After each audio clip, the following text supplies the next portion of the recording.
mo, dati magnanakaw.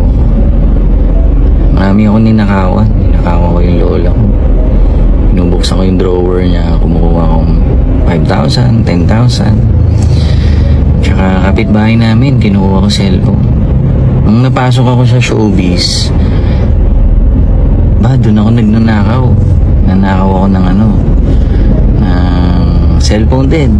Si Chris Lawrence, yung singer. Revelasyon ni Alvin Aragon tungkol sa pagnanakaw nito ng cellphone ng kapwa artist na si Chris Lawrence, pinag-usapan. Alamin ang buong detalye dito lang sa Chika Bites. Nagulantang ang maraming netizens matapos muling mag-viral ang isang lumang video ni Alvin Aragon kung saan inamin ito ang ilang pagkakamali noong nagsisimula pa lamang siya sa showbiz. Sa naturang clip na muling umikot online ngayong 2024, tahasang inilahad ni Alvin na minsan niyang ninakaw ang cellphone ng singer na si Chris Lawrence. Pati na rin ang malaking halaga ng pera mula sa isang dating katrabaho. Dahil dito, mabilis na umugong ang pangalan ni Alvin sa social media at naging sentro ng usapan ng publiko. Ayon kay Alvin, nangyari ang insidente noong mga unang taon niya sa industriya. Panahong aminado siyang naligaw siya ng landas. Hindi umano niya ikinaakila ang kanyang nagawang mali at inako niya ang responsibilidad sa mga ito.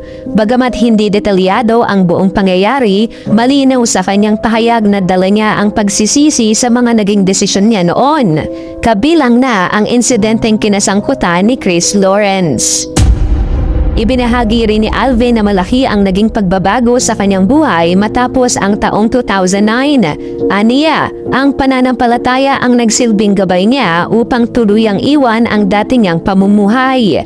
Iginiit niya na hindi siya ang parehong taong gumawa ng mga pagkakamaling iyon at patuloy umano niyang pinagsisikapang itama ang kanyang mga naging pagkukulang sa nakaraan. Samantala, hati ang reaksyon ng publiko sa muling pag-usbong ng naturang video.